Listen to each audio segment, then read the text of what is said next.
Сутринта до късно вечер си пишем, говорим си и времето лети. На видеочат очите ти виждам, разстоянието не може да ни раздели.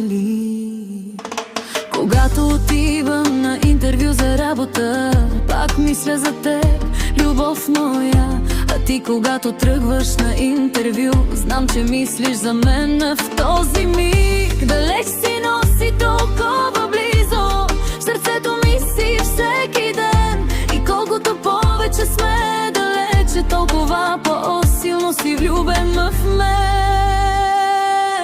Разстоянието не ни разделя, то ни кара повече да се обичаме. Ти и аз, две сърца едно до друго, дори когато не можем да се прегръщаме. Нямам търпение да дойде денят, когато отново ще сме рамо до рамо. Ти и аз, завинаги заедно, това е нашата любов, най-скъпото нещо.